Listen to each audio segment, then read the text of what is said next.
Hi, Juwan. Jack Landville from the Michigan Daily. Since Terrence Williams has come back from injury, Will's been in the starting lineup since he first got injured, and Terrence has been on the bench. How have you kind of seen those two adjust to their new roles? There, that was no surprise exactly how both guys will adjust to whatever role that's given to them because they're so dialed in to helping the team win. They all the team guys first, and never, they put individual personal goals aside to give in to the team. So it hasn't been, no hard adjustment at all whatsoever. It's just nice to see that we have high care to young men that's was all bought into the team. Hey, Juwan. Oh, sorry, Andrew. Tony Garcia from the Detroit Free Press. Juwan, this will be the first time you guys officially meet Rutgers in the Big Ten tournament, though there was supposed to be a game another year, obviously in 2020, the COVID year, when you guys had taken the floor the day life sort of changed. I wonder if you could sort of reflect on that day, what you remember from that. I haven't remembered much about it other than COVID, and COVID stopped the game. But other than that, thank God that we moved past it. We've all gotten back to a little normalcy. So now currently we're looking forward to playing in Chicago versus a very tough, well-coached, athletic, skillful team as Rutgers. Hey, Juwan, Andrew Kahn, Ann Arbor News. Have the recent games, especially the last two, kind of felt like postseason games already? Well, I just say this: it was expected when you go on a road and you have two teams that is understanding that the Big Ten is very tough, competitive conference. That a lot of teams are jumbled up with the similar records. That getting down to the wire, you know that every game matters, and when you get games on the road, you're going to always be in high intensity, very energetic crowd, because the crowd knows, the home fans knows exactly what's at stake as well.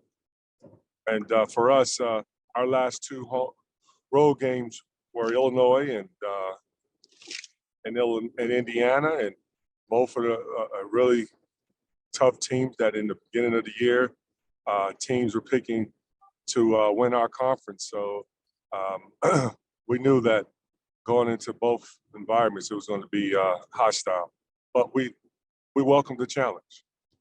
Okay, thanks. And then just to follow up, I mean, I hear from fans who are watching these games and they're like really stressed out, like they can't take it. I guess how are you as a coach in these games? Are they stressful or what are they like for you? Hey, I just want to put our guys in the best position to win.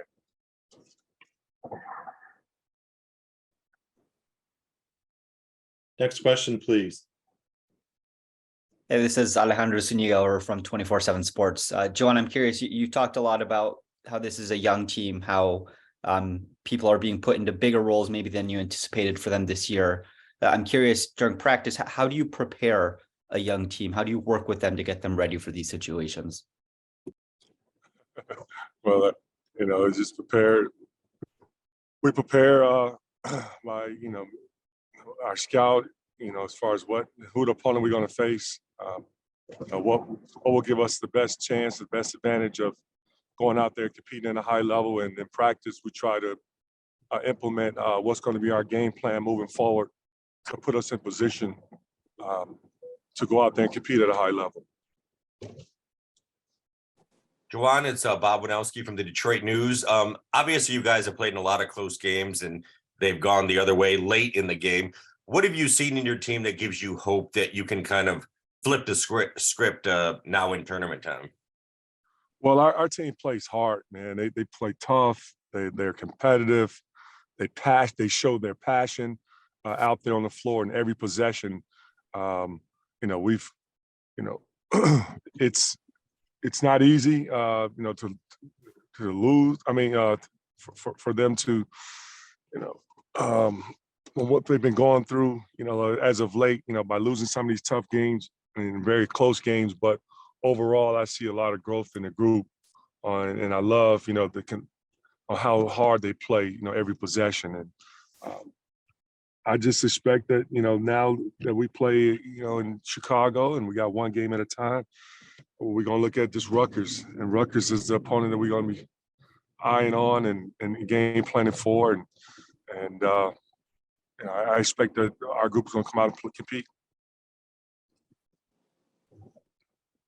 I had you on, Tony Garcia from the Detroit Free Press again. You guys saw Rutgers just about 3 weeks ago, and I think you held them to somewhere around 38% shooting. What were you guys able to do so effectively defensively that day that limited them to, I think, what was a season low or near it in 45 points?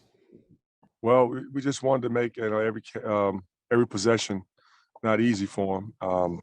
Understanding that we were playing on the road at the RAC, you know, another, you know, one of the best environments in the Big Ten Conference. And our guys you know, wanted to make them work for every bucket. And we did a really good job of also holding them to one-shot opportunities. But, you know, overall, every shot was contested. And we limited our pain points.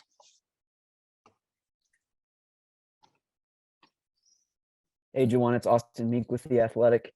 What is your message to the team this week in terms of how they approach the tournament? Do you talk to them about the stakes or some of the big picture scenarios that go along with that? No, I do not. I just focus on one game. The message will be Rutgers. That's all the focus is going to be, Rutgers.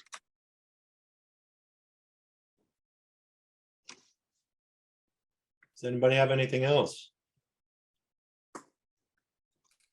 Yeah, I have one if it's okay. Coach, this is Brian Gillis, SB Nation. You talked about the last two games, tough teams, road, tough environments. Obviously, you were in it till the end, frustrating games. What do you take out of that? What do you learn as far as going forward, being in situations like that and playing good teams as well as you do? What do you take? What did you learn from those games? How do you put that into play going forward? Well, it's no surprise to me as far as the group of young men that we have that everyone that lace up their sneakers and put that uniform on. I trust that we're going to get some guys that's going to go out there and compete and give it their best. And, you know, every team wants to win. So do we. And, you know, unfortunately, you know, there's going to be one team that come up short. And for us, we've had the last two games where we didn't finish. And with that, I take away that, you know, this is a group that's clawing, scrapping, giving it all they can, and they will continue to keep doing that no matter what. And they're going to continue to keep competing to the end.